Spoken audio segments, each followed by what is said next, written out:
ایوار باش بینر و گهدارم برای سیمبادینان ساتین ایوارا بادینان خوشحال اینجا رکادی امو اینگش نفیکو دو جبوی پیشکش کرنا برنامه هوا ایوارا بادینان بینر و گهدارن زور هیجا میوان خلق افروک هی ایوارا بادینان دکتور و ماموستای زور هیجا دکتور احمد صفار ماموستای زانکوی و آبوریناس برنیاس هریما کردستانی پارزگاه دهوکی میوان ایوارا بادینانه بابت می افروک آنه یا خودی دیگریدای بیتن بوان کشا و اوین کو دریجاهیت بیتن 3 سال و پترجی هر ما کردستانی کفتیت وان کشین آبوری دا ام دی بحثی هندی که این یعنی بو چی ام کفتینت کشا دا بو چی دریج بو چی نخشک نینک و اف خلک لی بیت داره روینشتن جید بردوامن ها یعنی ام ویدشتید بینین کو لانین پیوندیدار حکمت هرمی انجمن وزیران روینشتنین بردوامن هین ام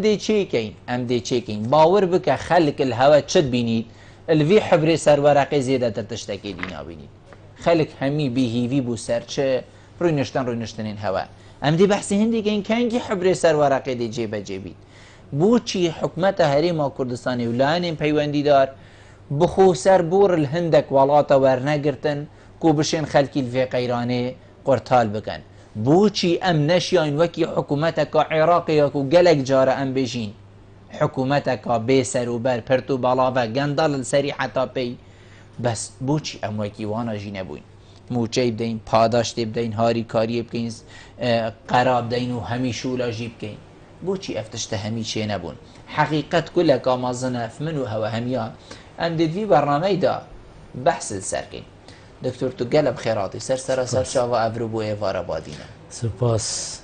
و میوانداری زور سپاس دکتر ام بحثی هندی بکین ایکم تشت یعنی آبور چه تشته وقتی ام بحثی ناوکی بیجین دیزانین اوه هنی فلان تشته اوه پینوسکه اوه گلاسکه بس آبور چه تشته چنکود بیتن مت ام بیجین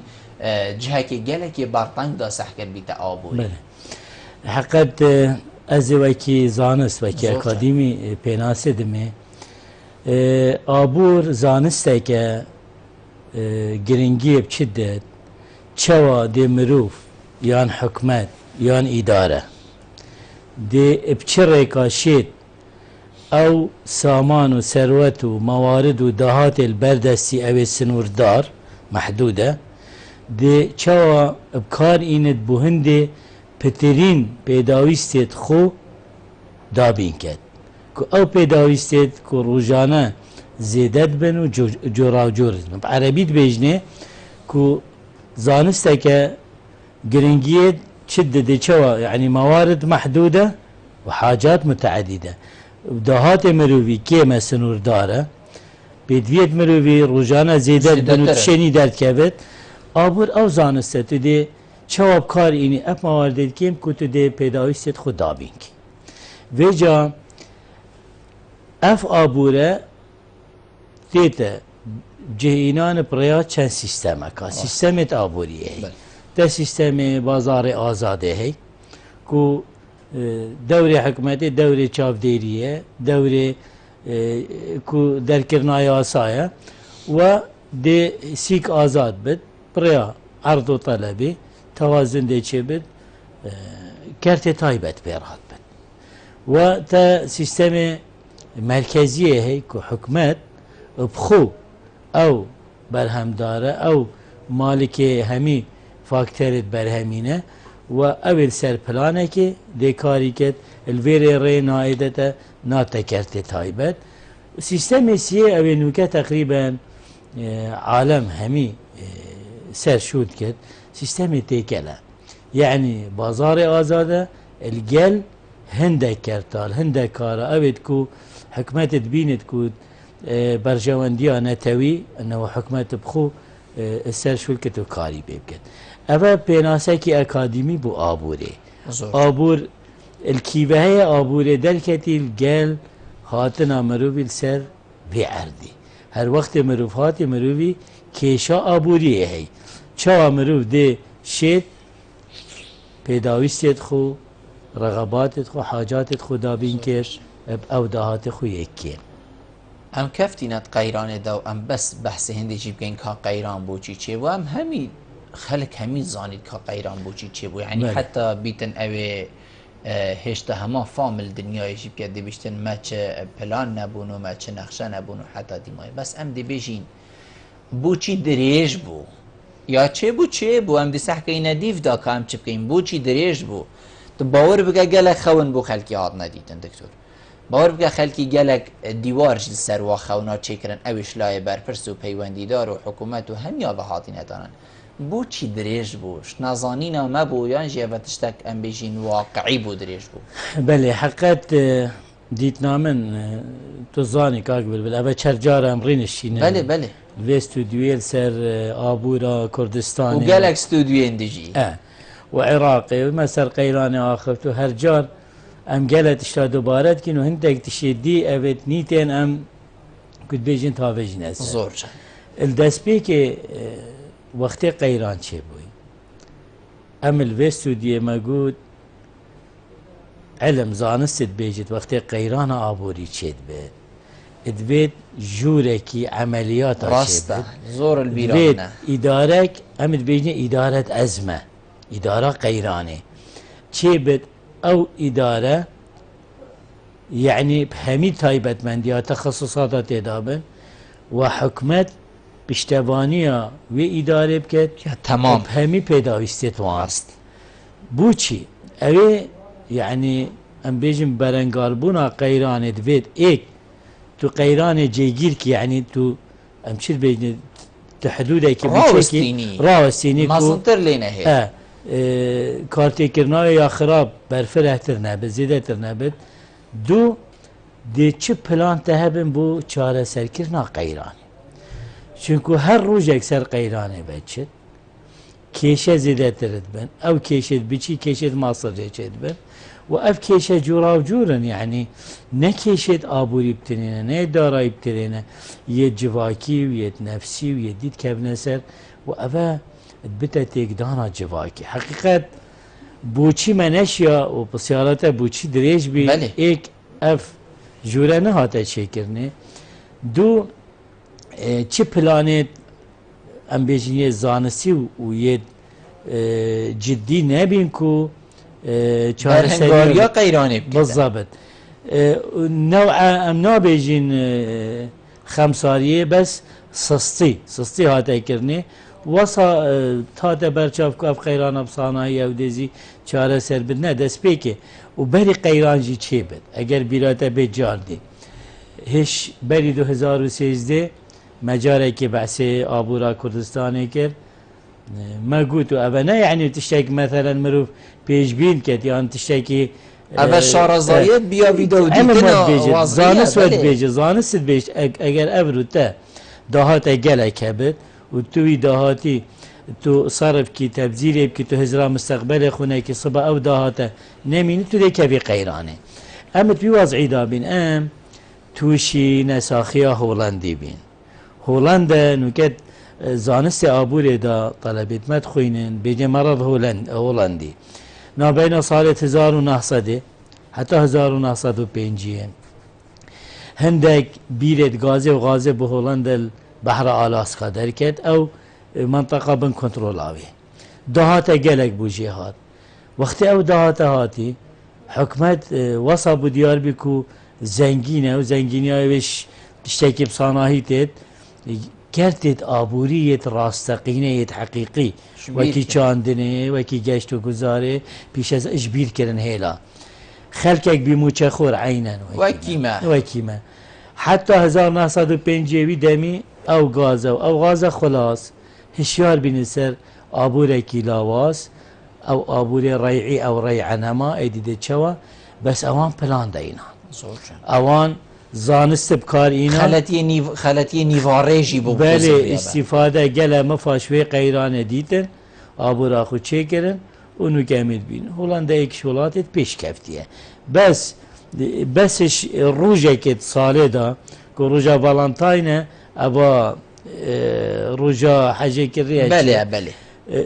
هولنده ایک شوان ولاتا وید گله مشهور بچاندنا گلا بسش هنارتنا گلا بولات جهان گوه روژه تقريبا چند مليار دولار كاتينت بو حكمة اخو وطبعا تويد بيني ولاتك اكش ولاتت بيشكبت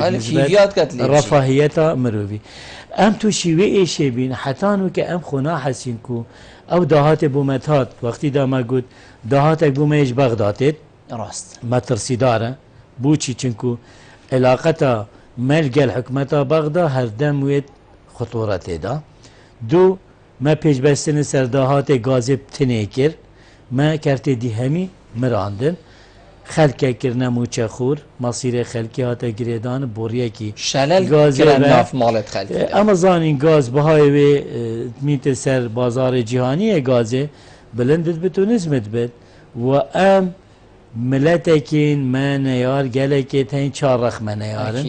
محتمل هر وقتی که بوریا ما بگیرن نه هلن گازا ما بچد ام ده چکین ویدمی فا پیشبینی ها و قیران مدکرش میجه ما هر دائما مدقود همي وكولينا دا همي كونفرانسا دا همي سيمينار مدقود لازم ام بزورين بخو قاعدة جير خانه كي آبوري يا درست شيكين اباكو ام بجني نفتا كي دائم نفتا بردوام كرتد آبوري نه چاندنه گشت و گذاره پیش سازی اف کرده دی حتی خواندنه و تندرستی و اوجی همین ممکنه ببنه بدیل نوکه ام شین استفادهش و قیرانه بو چه بکن اف قیرانه بلا بوما ببته اگره که ام بخول بدائلت و گازه بگرین ام الگازه کی بردوام بگرین بدیل و گازه چیه مستقبلا یان دهات و گازه ام بکار بینیم بو چیکرنا آبورک ریکو پیک بو لبلواندنا او کرتت برینو که بابو باپیرت ملسر جیان کو کرت زراعه کرت يعني كردستان جل زنجينه بسامان وسروشتي خوب موارد اقتصادي ممكن ابورك ريكوبيك تشيبت وكولينية هين بس السر زراعته اگر بلانك ريكوبيك بيتا دينان زراعة كردستان دشت امناهية خوراكي بو هريما كردستان بو عراقي تشتي زراعي منتجات زراعية غذائية بنهيرت بوش دربش فأبا ممكنه بس كيشا ما كاك بلبل ياش من فهم كيشك سياسية بلا ايك سياسية ناكو قيران او وضع او قوران كاريت ديتنا من از اكاديمي زانسي تاخر زور جانا ما جو صاد بيت چونكو وكي قيران اقتصادي از ام بيناسا قيران كم اسبابتو بعلاجاوه فابنا قيران كي دارائية ابورية حقيقية كوفي جرانية بد وضع انه كالكردستان قيرانة سياسية انجامت قيرانة قيرانة ادارية تشيبي ادارة لاواز بي وصصبي والجل صصبينا اداري ونكارا كرنا همي وزارة ام بيجين ابد كو هيكو اهتمام بوضع ابوري ودارايدت ياسانينا كو جهورين بيتا كرنا چونكو جهدار كرنا ياسان نوكيد كيش هداية اش انجام و کشا یا قیران سیاسی و اداری کرد اینانه کی دارایی چه بی عجزه کی مالیه با حکمت چه بی اش او دهات نوکه بودید نشد پیداویست و پیدویت خلقه که جبه جگد و مخابن بدیت نامن اداره کرنا و ازمه اداره کرنا اف کشه چه بین اف قیرانت اداره لاواز یابره کو آبورا درست مراندی خلکرینه موچه خور باره حکمت گران کری ملیونه کو 400 موچه خورن اوه همی موارد کردستان برین حتی هنو که پنگافتین هاوتن بس پنگافت گله گله هیدی هیدینه و امد بیجینید و کو عربی بیجین خجول نیتن دینه کو تو پیش بستن سر بکی که اوه چاره سریعه که چه یعنی اوه وقتک چو و زور کنبون و رونشتن حکمت اولان پیوندی دار هنه که هرچنه بیتن ام بری خول گازه بدین رخه که بری خوب دین هندک ثروت و سامانندی جنابته لگوتی جنابته وکو اکادمیه که وی بیاوی دا روزانه ام بجین تو هایداری وی راوشی طبعا 3 سال بچن هکر مروفه چه کرنه بیت همال هکر دخلی بچینید مروف ديزاينت كو نيتك ساخيه هكا بطاطا بچينيت أكيد. ديزاينت كو نيتك باشيه هكر گوندت خلقي اوفاكاتو بري خلقي بدتا سر گوندا مروف دي بيشتي بابا هذا نيتك هاي قالي خلقي هر نسر گوندت خو جنابتك بینید کو اف کمبونه و اف رینشتنه بونه ام بیجین نیتک اوساک و خلق بری خوب دتا وابیاوا یعنی حکمت جی پشتا خلقی وابیاوا ام بیجین گرم کتن بری والوا موجه و خلط یا چه بوی بدتا رخکی نظام سیستم سیاسی و سیستم دارایی آبوری کردستان براسی حتی که مبخونش از چی پیناسه بدمه و از بزانم که اف سیستم چوا شد کرد بوچی هکر هین اکادمی نزانن چه پیناسب دنی خلق کی هزار باور که از نشین بدمه بوچی چونکه ایک نه سیستم مؤسساتیه دو از نزانم چه سیستم آبوریه نه سیستم اوی من بحث کردی نه بازار آزاده کره بدنا کرده تایبت نه سیستم مرکزی حکمت همی تشیب خورا را گرد و سیستم اب سیستم نوکه کن به سیستم تکلجی برنگی که نوع عشوائیت که تدا نلدی پلانه که نلدی زانست کارگیری یعنی اداریه چید جبر هنده از پیش بینید که اف غیرانه ده بردوام بد و ده بردوام بد اگر وی شکلی بد بو چی چونکو او چین او کرتی تینه پاشکوت کرنه تحمل اوی وضعیه غیرانه دکن او کرتن اوید کو پیوندی بچیکرنا مروی وحین کرتی پروردیه خاندنا بلنده زور یه تندرستیه ساخلمیه و هنده کرده دی اوید کو تمام یعنی چیکرنا آواکرنا جواکی پیشوک برنا جواکی ویل سرد جد و اگر اوید ها کاک بل ضرر ویکتن اوه بو مستقبلی ده گلک ما ترسی دار بد بو چی ده مروفه که ایتا چیکرنه او مروفه نه ساخلم نه درست نه روشنبیر نه کو گریدانک ولا اکب خاک خوبه هی بو چی ازید بیجم وضع نوکه یه تربیه یه مامستا گلک وضعی که لاوازش ناحیه آبوری وضع خاندنا بلند ازید اداوه که مامستا کو اداره کلیه کد که مامستا اتمه برای خودنا زانکوی تایبت یه اهلی اجبر نبونا موجه و ربع بترش هيبه كش بلي ربع كت وقت خودش دانا دان او مدخرات هين او تشهل قرتي بتشو بش صرف كرو فروت وخلاص كر جهشت وضعي كي ايتي بزحمت كات تو برانبر مسؤوليت هاي خزانات اشتد بيت اذا كارته روجانه تو برانبر مسؤوليات اجتماعي اشتد بيت تو دش كي بعيني فيان تو دي برای خودی کاری کدی یان لازم خلطی چه بده شوریده هر کسی جی نمستعد خلطی بکن بر هندی از بینم نوکه افترا دریج بسر قیرانه و چوی دمهات لازم بجدیت بتوال گرنه چاره سریاوی یاش مبل دیب خاندنا من انشم چه احصاءات ابدم چنکو ما چه دارید رسمیت نینن از بزانم دیف او آخفند میدیا و اعلامه کو چند برمیلت نفته چن و خاندنا من بو بهای نفته نو که امریکا 54 دلار برمیل نفته و چند چت و بس چندت میند بو حکومت هریمه الگل او دهات نافخوی اویتید یاش مبده ممکنه ریفورمک دستکاریه دیوچونه کلوی وضع مشابهته کرنه و اعاده نظر به بیته کرنه اف خلق هنده قربانی دای تحمل ظروفا کری و ریز الهمی تشت اجتماعی گرتین کو گلت التزامات ادبیت هیلاین ما مصاد دوام کرد دکتور جامعه دوام کرد کد بیند اویتن خاندوارتی بچیکت پیشمرگانن بچیکت وان مروان اوی برگیریش کرد که دفاعی سر کت به هیلای بس حتی کنگی یعنی از بیجم دمهات حکمت بینگابا با بیجد بینگابا اول اوه چارەسەریە سیاسی بێتەکردنێ زۆر جانە پاشی ناوماڵە کوردی ببتە ئێک بڕیارە کوردی ببتە ئێک و نوکە تەحەدیەکی gelek mazinê beraber vê herêmê em ê bes wê behsê referandumê dikim tinê alem neraziye û kî neraziye û alemê aware bînin li devme ku Kurdistanê ew hewandîn işmirinê xulas kirîn îdara wan kirîn ew nerazîne qebîl nakin başe eger sibe piştî referandumê me got wela heqê me em jî welatê xwe çêkin rûj hat ev rûke ewil yani parti siyasi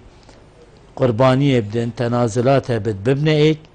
اداره کرکوپیک چه بد او اداره بدرستی بجدی بزانستی پلان شول کرد کو چاره سریه که بو و غیرانه بینن حکومتك يعني بيجين ولاتك كو مازنترين نكسه كتي السبب چه كو غاز ارزان بو نفط ارزان بو هاتا بيجين 20 و چند دلار او بيتن او بو كردستان ما كيمترش 20 بيدو كو الجلك جدرالوي وقتي بود حقيقته حتى فيغا بيجي پشت بستن او خونا بينيد كو نفط جرام بيتن چه باوری دی پی حکمتی هبیتن هکر ایکی اف ضررا گهاندتا تو دی چه واصباهی باوریا خوب این یعنی چه خواندن وید بو ام بجین حکومتا که هو صابیتیان اف کسین کو وی بیا ویدا بریفت بند دکتور حقیقت يعني وقتی غاز 27 دلار هنگی اف سیستم پاشه کوتی هاتا چه کرنه بله غاز امریکا 54 تماما في دبي بله اكيد وهش وضع ما وصياش فين يت هندك جهتاي تشيكرين بس يديت مان يت بتر ويت ماين ابتكو مقوتي تو تربيه وتعليم وساخرميه وابتها بس بيج بستن السرغازي كاك بالبل حتى اگر اف قيرانه مطرسيه عالم غاز اف سامانه ني منوتا ويا حكمته يا افريكا اف غازه ثروتك نشتمانيه حقي او جيل ديف مجيده وي هي ناچه بد ابرو ازوت وي غازه در بخين وبخوين او ديف مدابه چنينه عالم چت كت عالم وي كار كت بجني صندوق سيادي چت كت او صندوق سيادي چنه او پاريج غازه تيت شنده کرته دي او زيده تيت هابج نتيدا يعني ما لازم تشكر به 2008 حتى 2013 لازم او صندوقه مهبه او صندوقه او پارزیده هات شینا امراتبا زیده بکین شینا دراتبا بدین شینا خلقه که دیوارت چه بن او صندوقه هبا اها روژه کی وکی افرو نرویج ایک شولات زنگینه گازا خوید فروشد 80 صدد کتد وی صندوق سیادی 20 سال بده بید بیشت اوه حقی او جیل دیف مداجی بید بخون و پیش بستن سرگازه بتنه خطره مطرسیه نه سیاسته که یا درسته نسبت گازه سه توری سرکیه تین برهم اینانا گازه انتاج آوه فرودناوه تسویق گازه ورگرتنا پاره گازه و تده چواب کار اینی يعني إنتاجه وتسويقه وإدارة أمواله يتغازي أبا هر سيكا هر إيكي سياسة أخويا طايبتي هي احتمال أمريكا أزيرك بم بإيك لا بس مستحيل لازم هر سيكا زيرك بم دويت أبا يعني بجداري مجلسك هبت نه شخصك ونا دو نسي إدارة في كرتيب كان إيك دو كيفا من بيت وقت غاز بلندت بيت بلا كيفان بيت اگر از بشم مفايش وي بلند بينه ود گرنت اوي پاره بينم از تشتكي باش بيت شيكم يعني او پاره غازي اگر نوكه بين استثمار كنب يعني نه مشروعك چه بو نه موچك زيده بو نه پاداشتك بو في خلق تحمل كري چه بو يعني نه ريز گرتنك بو هندك يعني ابيت خغوري في والله امروف نشيد بيت چه نبي تشتي چه بي بس او تشتي چه بي نل ديف بلانك زانسي ديف اولوياته يعني ما الاقتصادي وقت بلانه چيت كان كاك بالاولويات كيش كيش هميه جرينتر باشي جرينجياي كيمتر ودي بيبشت يعني امريكا مثلا دوك بتر محتاجه تو مستشفى كلي تشيك يان ملعبك اكيد مستشفيات أكيد. بري ملعب مدرسه كي تشي مدرسه ابد بيجني اولويات هر ملعب شي مهم مدرسه تشي بس يا مهم ترى تدي دست بيكي بيشميا مهم تر باشي جرينجيا كيم تر دي بيبچي اف اولويات مخابن نهات نبكار اينا بهندي امد بينين او تشد هات يكرنه جلك شولي تشبين بس شولي تشبين الديف اولوياته وجلك شول ابي قيرانه براسي بتهيلانا نيف تمام يعني اجر اف قيرانه نبا اف از بيجم وقت فقاعك اقتصادي تشبي يعني انفجارك پیشکفتن چه بی اف چند سال چوش 2004 5 حتی 2013 شکی باش کردستان دهاته کرنه حقیقت بس نل دیف وی دهاتی او بو کردستان تات اگر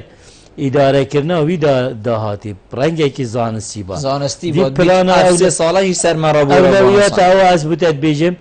ام اف قیرانه اف کارتی کرنا نو کلمه کری ند کر ایک یا دوی يعني او جهتين بيواندي دار بلانتوان ديار نينن بدائلتوان چنه بو چاره سركرنا في قيرانه وطبعا الفير ما وزارة بلاندانانه هي مجموعة دزگاهتين اويدكو گرنگيب مسألة دارهاي آبوريدن زور باشه حكومت هريما كردستاني ام بيجين هاول دایانم بیشین هر انجام ده کو گاز هریما کردستان نفت هریما کردستان سر بخو بیده فرودن بله بیت کیفا گلکش مهاد بیدن و مبخوش يعني هکر هو صام سحکینه هما وکو کسی که زور ام بیشین ساده جی میبفده بیشتی هکر اس فلان تشتی خوب بفروشم و پاره بیت دستی مدا باشتره کوشی دی بفروشی چون گو دستی دوی حتی فروشی تو کاده چا فروشی تو زمان جاونینه باوری پیما گوتی هم 2 سال ام بیشین خبر دین بس بوچی سرکفتی نبو بوچی او نفطا او کلو پلی من بدستی خوب فروتی و دهاتی ویجی کفتی دستی من او خونا من بو خلکی بگوتی نهاتا جی بله من برينو كبحثوان هرسي مرحلة اول برهم اينانا غازي او شركات تين او قريبس القلوان شبي بمصلحة اوان كومبانيا بوچ البيري كردستان چنكو امنه ولاتين امنه دولتين حتى نوكا ما او ده صلاة وصلاحيات الدولة نينن ابيت استغلال كرني لاين كردي پیچک لاواز بیل برانبر او لاینت هاتین و برهم اینانا گازه کرین این تاجیوی سر اساس ریجه بلند و سر اساس شراکه براسی اسنه شومد نافان عقودادا تمام چنکو نین هر چند ایکش قطابیت منید ماجسیر سروان عقودت گاز نویسی بس براسی مبخوشی نشیا سر حقیقت وان گریه بستا براوستن ایک برهم اینانا نب مصلحت آمن پتر او داهات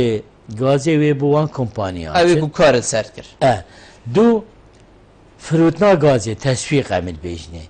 اوی جی بو مکی هرچند حکمت شولک باش کرد که بوریه کشا گریدا مینا جهان و یا عالمی و باشن که بدائل چه بن اوپشن هندی زیاده بن باشتره بلا خطک بو ایران بچد بلا یکت عراق بچد هر ریکه کبد باشتره هر وقت ریکه کار گرد نمرو بشد ریکادی و کی بدیل بکار بینید بس یاش من و جاردی آستان کاتنه پیش حکمته و او تشتی وی وزارت یا پیوندیدار وی تشتی سرکفتنه نیان توشی هنده کشابی بو هنارتنا گازی ورگرتنا پارجی اما زاین دست پی که گلک کشاوت نچه کرن چاره سرکرنا وان کشا برانبر کتو تنازله کی مادی بکی تمام نو که گاز 54 دلار آسی که عالمی بله از باور ناکم او مبلغه با حکمتی تید اگر نیوه که مبلغی جی بیت اگر از بجمته یعنی 35 دلار جیبین با حکمت زور باش شکی باشه بوچی ام گوتنا آشتی هورامی وزیر سامان سرشتی نا این نبیرا خو دماد بجیتن چونکو او شارازه و دوی بیاوی دا وزیر سامان سرشتی دماد بجیتن برمیلا نفت یا گازی بیتا ب 100 دلار جی قیران چنا بید بوچی ام وصا نادین راخو و بیت وصا جی بید یعنی چاو وقتی برمیلا نفتی بیت اب $100 دکتور چی نبید غیر اف نفتا برینو کد عقدکش عقدا دایا هات که فروتن سروا $24 ما برینو که گودی آخر بومن نخیر قیران چی نبید بس بوی استفاده بو چی اوه و صانینه عقد سالانینه و سال درش لو محال ما اوه بچتا $100 جی گوتنا آشتی هورامی صاده پسنده برینگه هر وی برزیجی بحثت کرد که سربخویی کردستان فروتنا گازی بتنه ده مصلحت کردستان دابه ده دهاتک بترید و ده آبورا کردستان پیش بچید یاش مروه یعنی اف گوتناوی سر اساس اف وضع اداری و آبوری و سیاسی کردستان تیدا اگر اداره کرنا دهات کردستان وی شکلی بید و اف ظروف تیدا وی وقتی که شر داعش ہے و بوجج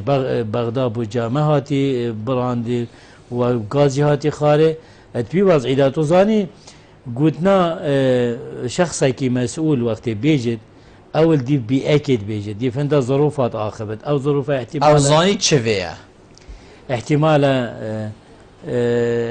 او ظروف هاتی نگورین نهاتی نگورین ام نظام بچی و گوتی براسی زور باش بس از بیجم اگر گاز $40 جيب درستي بقهنا حكمتي صافي قال دهات نافخوي كفاية إدارة أبورا هرم بيتا كرنيو موچه كامل جي بيندان اگر علاجا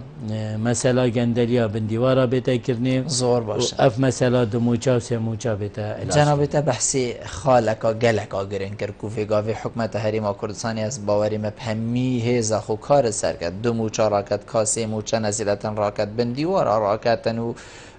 موچین گلک کساوین پلا بلند بین تخاره و اینا نخارجی و دستکاری تیدا کرد و دستکاری بردامه سیستم کارتو بچی بانقی ورگری و حتی دیمای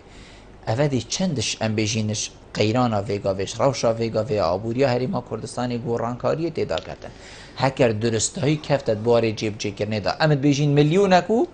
400,000 کس چند ما موچه خوری هی وکو تیتا گوتن کود بیتن کمتر نبیتن شنیوه او نیکو موچه هروا وردید يعني نمستحق او موچه وردید دي بيزانية من يعني 603,000 كارمن بس مليونة كو 400 مشاورت جرن فاگر اوه بيتا علاج كرني معناه مسألة موچاوان دي چاره سر بد و افدهات زيده بوان بنديوارا چد ديمينت با حكمه دي شد اداروي ويدهاتي بكتب شكله كده تظاني كاك مسألة نا اباجي حل كي مؤقته چاره سريه كي مؤقته چاره سريه درست حكمت رينت سيستم كي ابوري ريكوبيك بخو هل بجيرت عالم نوكي وي برا ابورا آزاد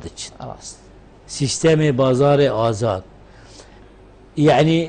مسألة كردية هيد بيش اگر تو نزاني بري خب دا جيراني ابا تركيا ابا جلك ولاتت چند ولاتت عربي نه ولاتت عربي ريفورم ده ابورا خدا چيكرن حكمت باري خود سبكر يا صدر يخستن چاب ديريا اوان کرتا کر بازاری کر و ریدا کرتی تایبت منافسه چه کر پشتوانی آوی کرتی کر پریا باجا پریا سیاسا مالی پریا تسهیلات و پلانا خلال 2 سال 3 سال اوی کرتی گشه داو و باری حکمت ایسبک بید در فتت کاری دیتم بو خلکه بجمت شركات ورأس مالي أجنبي هاتويري فإيك يعني سيستمي ما حتى نوكا سيستمي غلط بيت حكمت أبي ريفورمي بينغافا إيكي بكت دو سيستمي إداري سيستمي ما يكفنا عالم نوكا عفوي بلو نبس إدارة إلكترونية نوكا إدارة ذكية بيجني إمارات تطبيق صالابت حكمت دي شدف هاولاتي ندي هاولاتي شدف حكمتي بيشي من أبا وأبد بيت حكمتي بيشي تشد بيت أبيش كفتنا أميل ديف سيستمك إدارية تقليدية كمن كو جلا باش كفتية بنسبة أبيش كفتنا نكت عالم دا جيبت سي سيستم دارایی بانكي تبع سي كريدت كارتي بله تبع سي الدنيا نما پاره کاش بشدا و بانقا و جهاز بریکا خلکی دا انو که یک اداره دیشی ده موجا سریک وقتی دا بانک مرکزی مال اقتصادی را دو تیار مادی ای کلوپلون تیار نقدی ای لازم هر دو هندی یک بن دا نه هلاوسان تازخم چه بد نه قیران رکود چه بد بانک مرکزی وقتی پاره چید کد اصدار نقدید کد وهزراويت كد معادلة كي يعني كمية النقد في سرعة التداول كم بارية الديف جهوريناوي باريش دستك بو دستك وقت ازتو باري كاش ببين بكينات قاصادة وكليل كين او بارا ممران خطة بانقا مركزي ما تيك دانو كا بارا الدف خلكي نينش در باري توانت بانقي دا والدف حكمتي والدف مصارفة وتعاملها الكتروني ابا خلاص هي يعني ريفورم السيستم آبوري سيستم إداري سيستم دارایی بانكي ايش نيد بميند كوچارة سريا هندك ابكيشت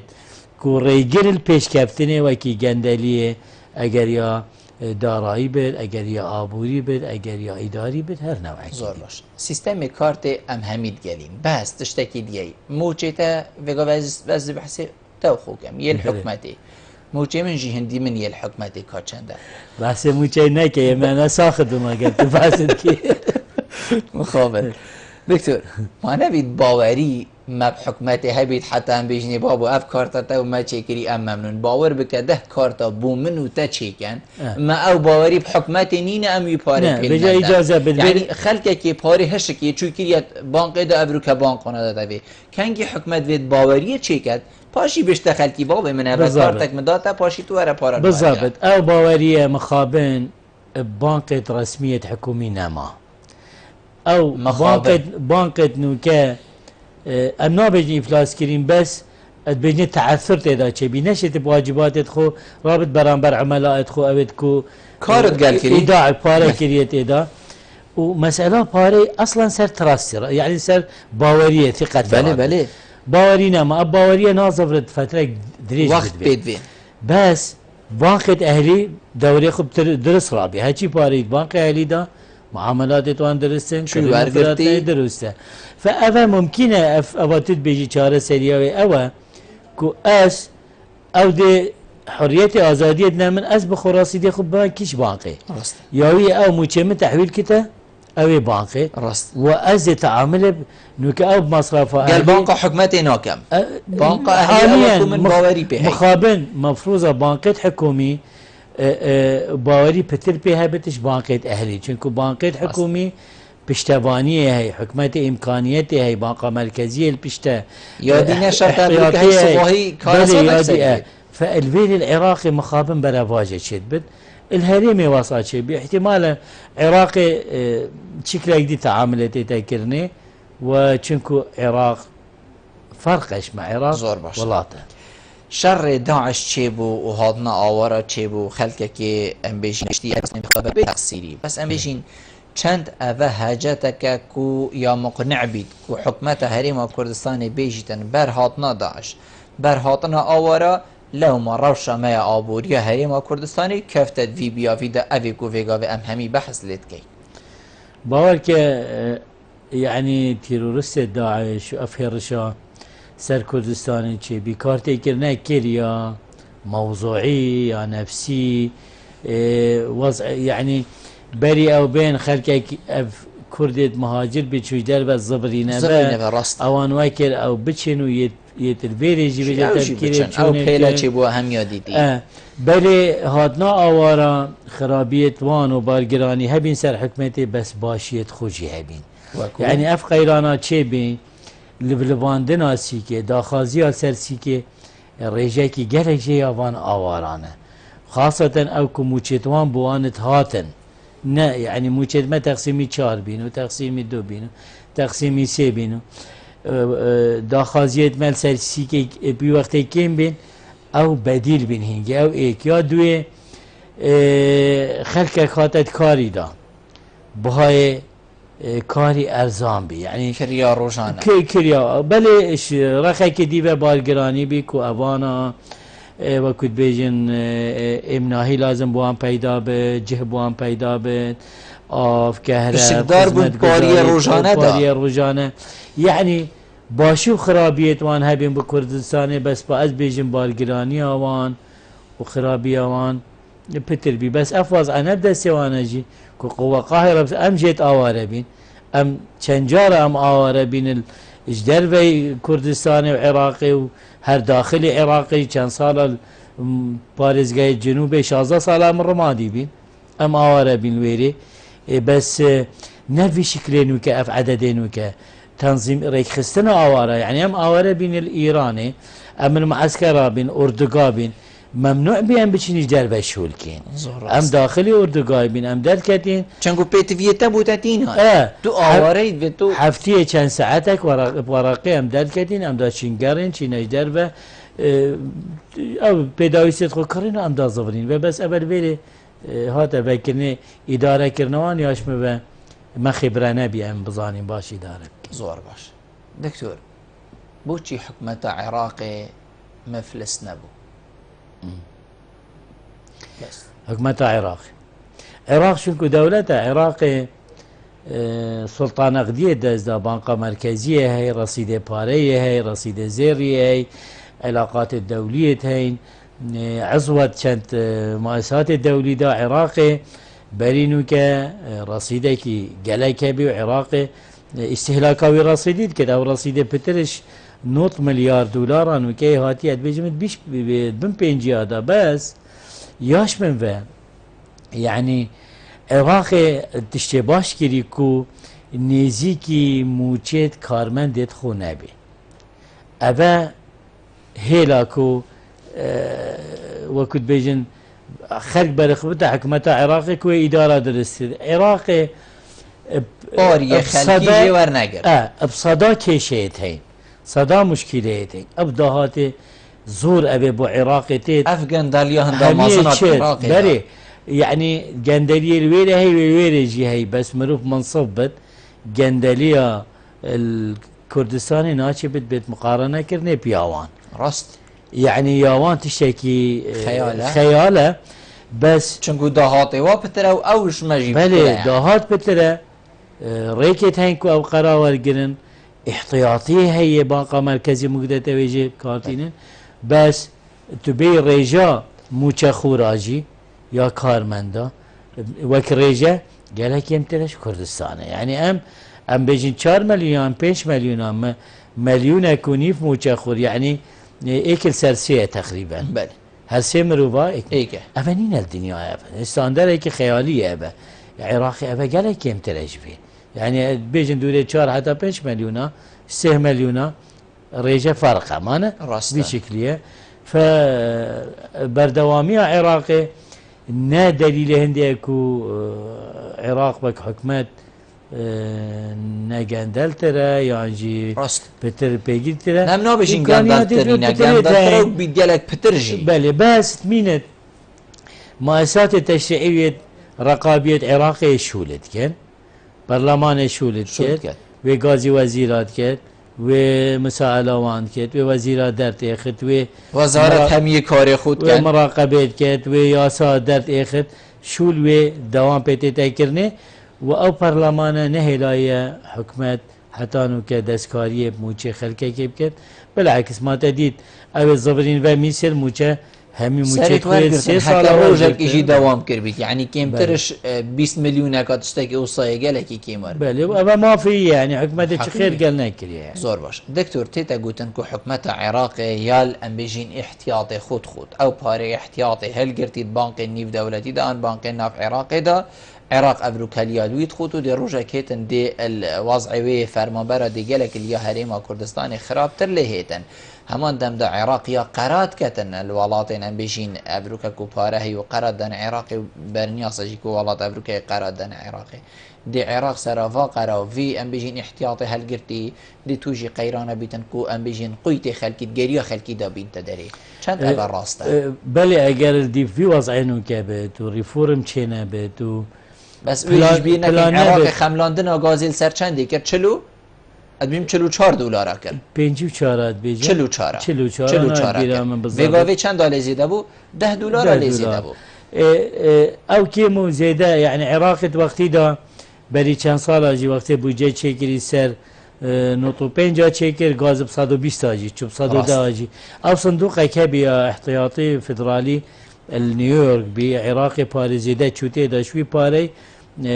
وكنت بيجن داشولي كورتينان عجز بي تمويل كرن بس هر نامينت ابا چاره سري عراق دويت اول پلانه كبد بو كو اف كرتي غازي جي لازم بيته تطوير كرني كرتي كي كبنه نهاتيه صيانه كرني نهاتيه ادامه كرني افشي نامينت هر بو 3 مليون و 4 مليون برميل در بيخت روجي كو صالت هشيا حكمة عراقي بلان شكل بينكو صالت نوطا يعني تقريبا نوطو بينجا نوطو شاشة عراق بلان هبي برهم يخوب جهينتا 8 مليون برميل غازي بس او وضعك دا ووضعتك دا فعراق نوكد فيت اوجي كاري بكت سر كرتي غازي جشا بكت تطوير بكت وی کرتی حتی بشد ویداهاتی بو بیند زور جان تیتا دیار کرن کو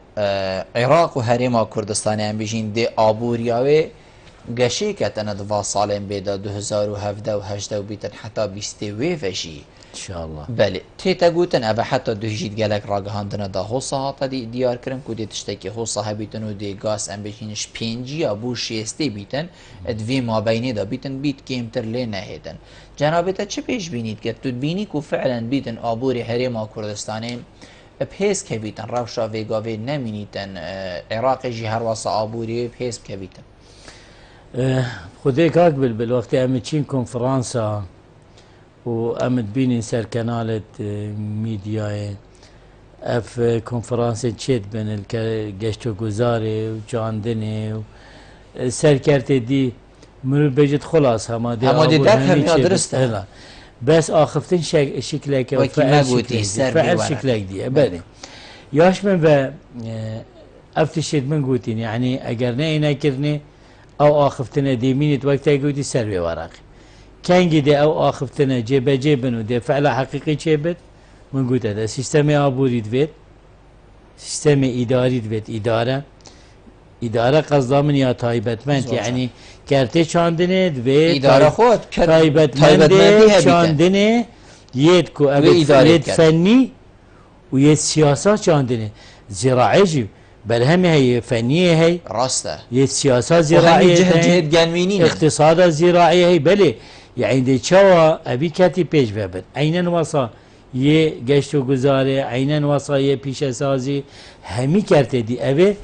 اداره دوید و القلوي اداره دوید تو تا پلان هبت او پلان